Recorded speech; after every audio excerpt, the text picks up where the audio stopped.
Cerita kembali dilanjutkan, di mana kini memperlihatkan Qin yang masih kebingungan. Meskipun begitu, masih ada satu cara, yaitu menggunakan api sejati legendaris. Jadi menurut informasi yang ia dapat, kota Wu atau wilayah utama di antara 5 kerajaan itu akan mengadakan lelang api tersebut. Oleh karena itu, Qin berniat untuk pergi ke sana. Di sisi lain, di istana kekaisaran terlihat kaisar masih cukup kaget ketika melihat kekuatan dari Yuechi. Selain itu, ia juga khawatir kalau keluarga Qin akan memberontak dan menentangnya. Tapi Raja Lingwu meyakinkan bahwa keluarga Qin merupakan keluarga yang sangat baik. Ia beranggapan kalau memang keluarga Qin mau memberontak, maka mereka tak akan menunggu sampai hari ini. Karena penjelasan dari Raja Lingwu cukup masuk akal, Kaisar Raja pun menjadi sangat tenang. Yang pada akhirnya ia memutuskan untuk memberikan keluarga Qin sebuah hadiah yang telah menyelesaikan masalah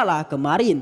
Jadi hadiahnya adalah Qin Bantian akan diperbolehkan untuk keluar masuk ke ibu kota. Sementara Qin Peng yang telah tewas akan diberikan sebuah gelar hormat kepadanya. Dan terakhir, Qin Chen dan ibunya akan diberikan sebuah rumah yang sangat besar beserta peralatannya. Di sana Kaisar pun langsung menyuruh Raja Lingwu dan pasukan untuk memberikan hadiahnya. Sementara Qin sendiri saat ini sedang melihat sebuah map terkait tempat turnamen 5 negara. Di sana ia berpikir bahwa dirinya harus sesegera mungkin mendapatkan api di kota Wu sebelum turnamen 5 negara akan dimulai. Kemudian ia pun keluar dan menyuruh seorang prajurit untuk memberikan surat kepada kakeknya itu. Tak lama Raja Lingwu dan pasukan pun akhirnya datang ke rumah Qin. Tapi sayang, Qin dan ibunya sudahlah pergi. Mengetahui itu tentu semua orang menjadi terkejut. Dan saat ini terlihat Qin sudah berada di sebuah pegunungan yang dimana pegunungan itu bisa dikatakan berbahaya. Karena memang di dalam pegunungan itu terdapat banyak hewan tingkat tinggi. Di perjalanan Qin kemudian bertemu dengan banyak orang sampai ada sekelompok orang yang menawarkan agar mereka pergi bersamanya. Dan jika mendapatkan sesuatu nantinya bisa dibagi rata. Tapi jelas Qin lantas menolaknya dan mengatakan bahwa dirinya itu lebih suka bergerak sendiri. Dan ia pun pergi. Mendengar itu, kelompok orang tadi terlihat sangat kesal dan berniat untuk merampok Qin itu. Namun bos kelompok itu beranggapan kalau Qin sangatlah berbahaya. Hal itu didasari atas keberaniannya memasuki pegunungan itu sendirian. Yang pada akhirnya hal itu membuat mereka ketakutan dan tak jadi untuk melakukan tindak pidana itu. Qin yang mengetahuinya pun hanya tertawa kecil dan kembali melanjutkan perjalanannya. Tak lama ia kemudian sampai pada suatu tempat yang dimana ia melihat banyak burung berterbangan. Namun di sana tiba-tiba ada sekelompok orang lagi yang menghadangnya. Terlihat mereka langsung mengepung Qin. Qin mencoba menjelaskan kalau ia hanya berniat untuk lewat saja. Tapi sekelompok orang ini tetap mengepungnya dan berniat menangkapnya. Seketika itu juga muncul seorang kakek tua dan seorang gadis. Ternyata orang-orang ini adalah bawahannya. Jadi mereka ini berasal dari keluarga Liu dari kota Yun dan tempat ini adalah wilayah mereka. Di sana sang kakek menyuruh Qin untuk segera pergi, tapi jelas Qin menolaknya karena memang ada sesuatu yang penting di luar sana. Yang ternyata Qin berniat untuk mengambil sarang burung elang bulu besi. Mereka yang mendengar itu pun sedikit menertawakannya karena memang elang bulu besi merupakan binatang buas di tingkat tinggi yang dimana praktisi tingkat mistik aja tak akan bisa untuk melawannya. Tapi di sana si Nona tiba-tiba mengizinkannya dan membiarkan Qin untuk pergi. Di sana ia mengatakan kalau ia saat ini tak melihat niat jahat dari mata Qin. Bersamaan dengan itu Qin pun akhirnya masuk ke pegunungan itu. Di dalam ia kemudian mencium bau obat-obatan yang ternyata di sana memang ada kebun obat yang sangat luas. Dan ketika Qin mau menghampirinya, tiba-tiba para prajurit tadi langsung menghadangnya. Jadi dia beranggapan kalau Qin ini berniat untuk mencuri obat di sana. Tapi lagi-lagi si gadis menghentikan mereka semua. Qin mengatakan ia berniat untuk membeli tanaman rumput sampul benang. Si Nona yang mendengar itu langsung beranggapan kalau Qin adalah seorang alkemis. Tapi Qin tak mengakuinya dan mengatakan kalau dia hanyalah tahu beberapa saja. Setelah itu terlihat sang gadis menyuruh Qin untuk mengambil saja obat-obatannya. Tapi Qin menolaknya dan malah memberikan uang 100 koin perak untuk mengganti obatnya itu. Di sana para prajurit dan manajer Hu masihlah tak percaya kepada Qin. Karena memang obat yang telah dibeli Qin Chen itu tak bisa digunakan untuk manusia. Namun si gadis masih sangat percaya dan menyuruh mereka untuk melihatnya. Setelah itu Qin Chen bergegas pergi ke atas tebing. Para prajurit yang melihat itu menjadi sangat terkejut karena di sana adalah tempat tinggal elang bulu besi yang sangat kuat. Di sana Qin Chen membuat sebuah nyala api dan langsung membakar obat tadi. Tanpa diduga seketika elang bulu besi akhirnya muncul. Melihat itu semua orang saat ini menjadi sangat ketakutan. Bahkan si gadis menyuruh semuanya untuk segera bersembunyi. Di atas Qin Chen langsung diserang oleh elang itu. Mereka yang melihat itu beranggapan kalau Qin Chen saat ini sudah pasti tamat. Tapi tak disangka Qin Chen berhasil menahan elang itu dan bahkan memberikan sebuah perlawanan. Tak lama Qin Chen pun mengeluarkan sebuah teknik segel yang membuat elang bulu besi tak bisa berkutik lagi. Lagi-lagi semua orang yang melihatnya menjadi sangat terkejut karena teknik yang dikeluarkan Qin Chen adalah teknik tingkat tinggi. Di sana Qin Chen mengatakan kalau zat dalam obat tersebut dapat membantu elang untuk berevolusi hingga membuat bulunya menjadi keemasan.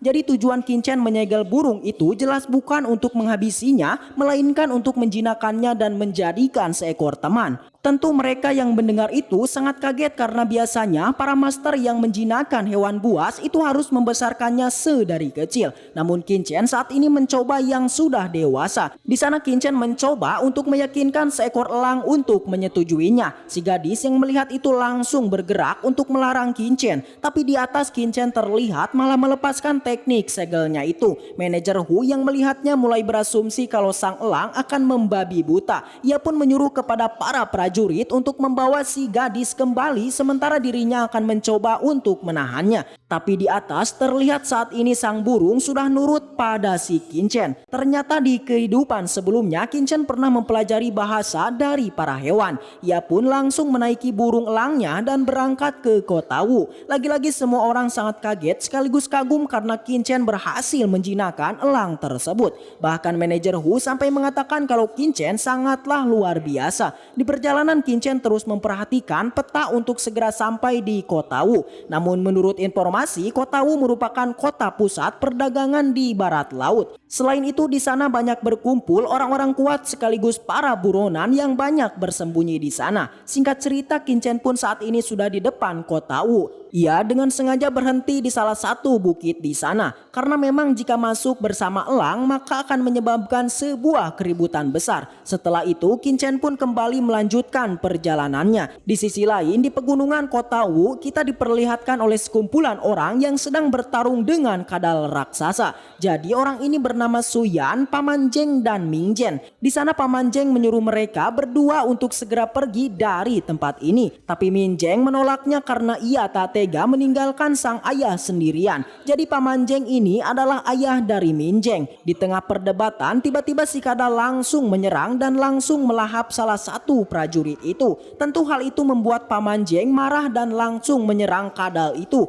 Tapi sayang si kadal sangatlah gesit dan langsung menyerang balik. Tak lama Qin Chen pun datang dan langsung melihat dari kejauhan. Ia mengatakan kalau kadal itu adalah kadal air yang dimana kecepatannya sangatlah gila. Bahkan praktisi tingkat surgawi aja sangat kesulitan untuk melawannya. Tapi meskipun begitu sang kadal menyimpan sebuah harta yang sangat langka. Karena memang tubuhnya mengandung bahan obat yang dibutuhkan. Terlihat di pertarungan satu persatu prajurit mudah dikalahkan. Paman Zheng yang melihat itu menjadi sangat marah dan mengeluarkan serangan bertubi-tubi. Tapi lagi-lagi serangannya dengan mudah dapat dihindari dan ia malah terkena tabokan dari si kadal. Melihat itu Ming Zheng mencoba menyerangnya namun jelas si kadal sangatlah kuat dan kemudian si kadal pun langsung mengincar Su Yan. Paman Zheng di sana mencoba untuk menolongnya tapi ia malah terkena serangan telak. Dan ketika Su Yan mau dilahap, tentunya Qin Chen datang dan menjadi pahlawan.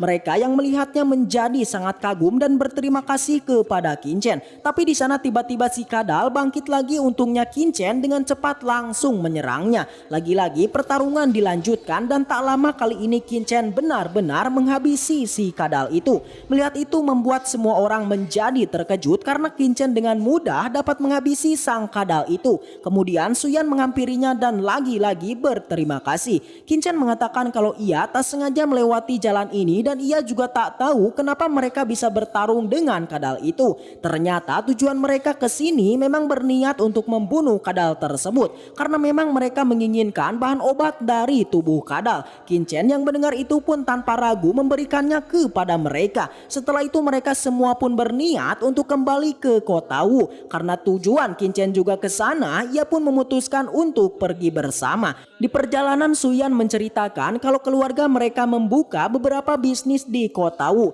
Tapi belum lama ini ayahnya diracuni oleh seseorang. Saat ini ia sudah mencari banyak alkemis namun tak ada satupun yang bisa menyembuhkannya. Sampai ia mengetahui alkemis Liu Chen dari kota Wu yang bisa menyembuhkan ayahnya itu. Oleh karena itulah mereka datang ke sini, namun meskipun begitu ada syarat lain yang Liu Chen minta mereka untuk mengambil bahan obat dari si kadal air.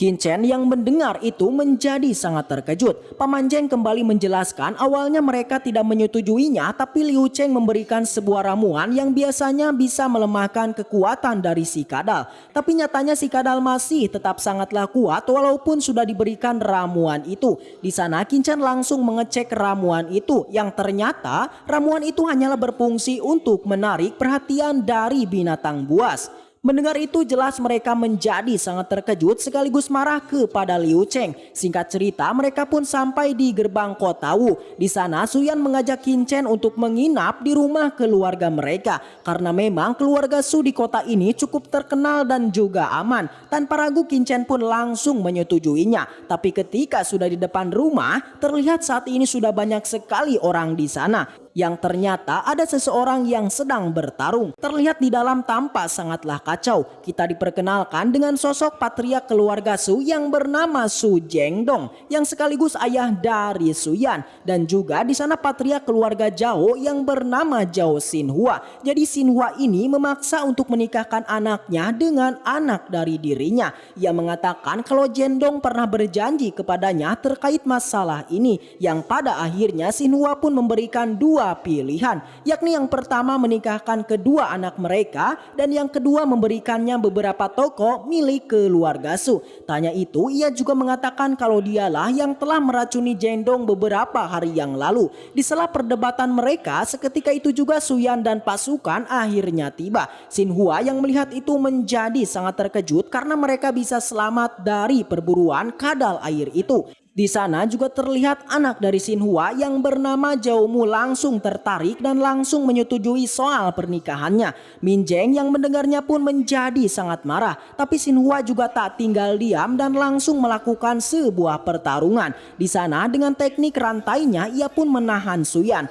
Melihat itu tentu sang ayah mencoba untuk menolongnya, namun sayang Xinhua terlalu kuat yang membuat dirinya terkena satu serangan telak. Qin Chen yang sudah tak tahan akhirnya turun tangan. Ia dengan mudah memutus tali rantai dan langsung bergerak maju. Xinhua yang melihat itu sedikit meremehkannya karena menurutnya Qin Chen adalah sosok bocil tak tahu diri. Di sana Suyan menyuruh Qin Chen untuk segera pergi karena memang ini adalah masalah keluarganya. Ia juga menjelaskan soal keluarga Zhao ini yang beberapa tahun terakhir selalu mencari masalah dengan mereka. Tapi Qin Chen malah mengajak semuanya untuk segera masuk. Di dalam Suyan memperkenalkan Qin Chen kepada sang ayah. Ia bilang bahwa Qin Chen lah yang telah menolongnya dari perburuan kadal air itu. Sang ayah di sana sangat berterima kasih. Namun di sana Xinhua masih tak terima dengan tindakan Qin Chen kepadanya dan lagi-lagi langsung memberikan sebuah serangan kepada Qin Chen. Jelas dengan mudah Qin Chen menahan serangan itu dengan menggunakan pedang karatnya.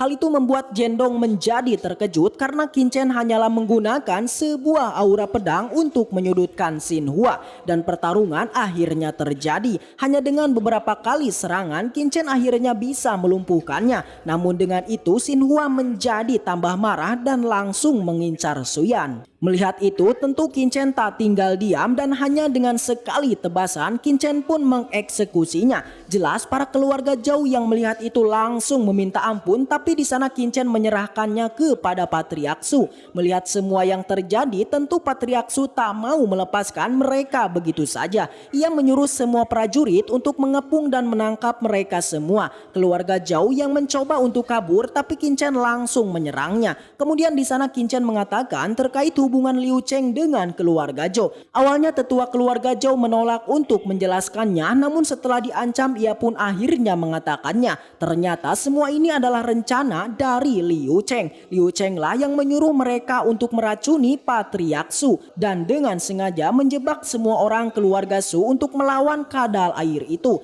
Tentu tujuannya cuma satu, yakni hanya untuk mendapatkan semua harta dari keluarga Su. Jelas Patriarksu yang mendengar itu menjadi sangat marah. Di sana Qin Chen tetap menyerang tetua keluarga Zhao dan menyuruh prajurit untuk membawanya. Setelah itu Patriark sangat berterima kasih kepada Qin Chen karena memang jika tak ada Qin Chen maka keluarga mereka pasti akan hancur. Kemudian mereka pun merayakannya dengan cara makan besar. Min Zheng yang melihat kekuatan dari Qin Chen kini sangat termotivasi dan ingin menjadi seperti Qin Chen. Di sana ketika Patriark sedang minum tiba-tiba racun di tubuhnya kembali kambuh.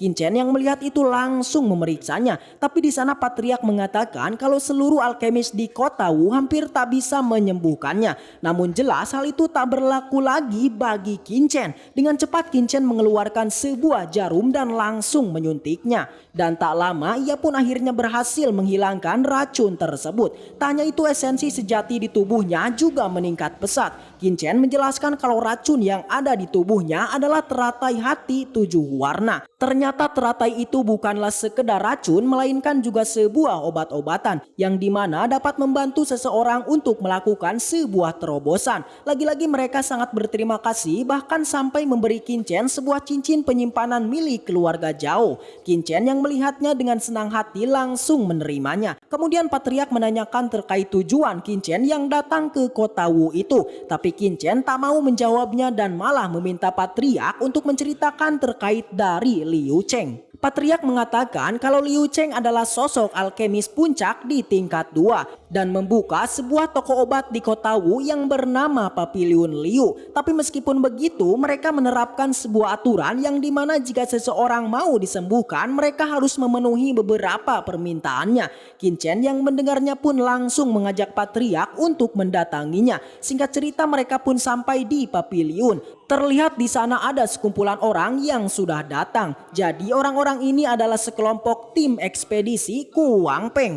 dan mereka kesini untuk mencoba menyembuhkan sang kapten yang sedang terluka parah. Tapi di sana penjaga Papiliun tidak membiarkan mereka untuk memasukinya karena memang mereka diharuskan untuk menyelesaikan tugas terlebih dahulu. Orang-orang itu pun lagi-lagi memohon agar segera diizinkan untuk memasukinya. Sampai-sampai salah satu dari mereka mencoba menyogoknya. Namun si penjaga menolak sogokannya yang pada akhirnya mereka menjelaskan kalau kaptennya seperti ini karena mengambil tugas di Papiliun. Para penjaga yang mendengar hal itu tetap tak peduli dan malah mengusir mereka semua. Melihat itu semua orang menjadi sangat kesal dan memutuskan untuk menerobos masuk. Namun tanpa diduga di depan Papiliun itu sudah dipasang sebuah formasi yang membuat mereka seketika terkena serangan itu. Qin Chen yang melihatnya pun langsung bergerak dan sedikit menyinggung mereka. Mendengar itu mereka pun langsung menyerang Qin Chen. Tapi seketika itu juga Patriarksu muncul dan membalikannya. Para penjaga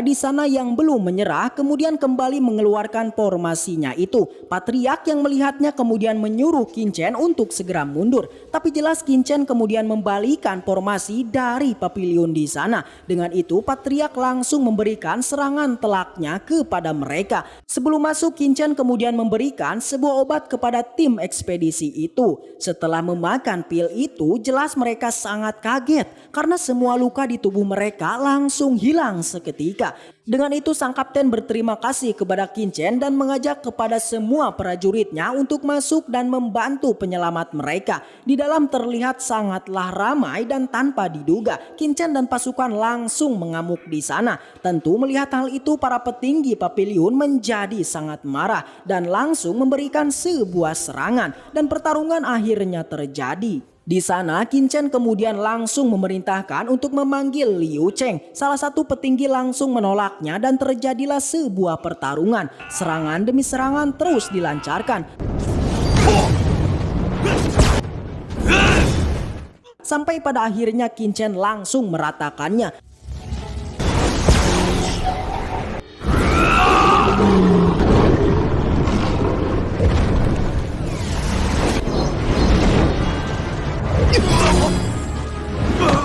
Dan seketika itu juga Liu Cheng pun akhirnya keluar dan terjadilah sebuah perdebatan. Di sana Qin Chen kemudian membawa tetua dari keluarga Zhao dan menyuruh untuk menjelaskan semuanya itu. Tetua yang di sana pun berniat mengatakan yang sebenarnya, tapi jelas Liu Cheng yang melihat itu tanpa ragu langsung menyerang Qin Chen. Dan dengan satu pukulan Qin Chen berhasil menjatuhkan Liu Chang di sana. Namun ia yang masih belum menyerah kemudian mencoba untuk menghabisi tetua dari keluarga Zhao itu, tapi beruntung Qin Chen berhasil menghentikannya. Dengan itu para pengunjung saat ini benar-benar beranggapan bahwa keluarga Zhao dan Papiliun Liu sudahlah beraliansi. Bersamaan dengan itu semua bukti juga mulai satu persatu dikeluarkan yang membuat Liu Chang menjadi mati kutu. Liu Cheng yang sudah ketahuan kemudian langsung mengeluarkan sebuah formasi di tingkat 4 untuk melawan Qin Chen. Namun hal itu masihlah belum cukup. Qin Chen dengan mudah membalikan formasinya itu dan dengan cepat langsung menghabisi Liu Chang di depan semua orang. Sementara tetua dari keluarga Zhao pun dilepaskan oleh Qin Chen.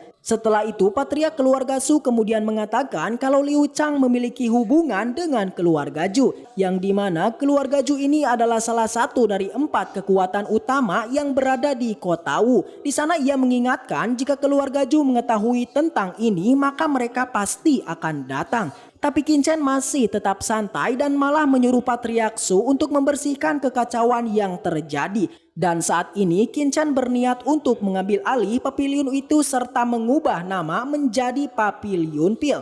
Di sisi lain tetua keluarga Zhu langsung melaporkan kepada patriark mereka kalau Papiliun sudah dikuasai oleh keluarga Su. Tak hanya itu, ia mengatakan bahwa Liu Cheng juga sudah terbunuh. Tentu patriark yang mendengarnya menjadi sangat marah karena memang selama ini mereka sudah menghabiskan banyak uang untuk membantu Papiliunnya itu, yang pada akhirnya ia pun menyuruh tetua untuk mengirimkan para prajurit agar segera memeriksa Papiliunnya itu, dan cerita pun bersambung.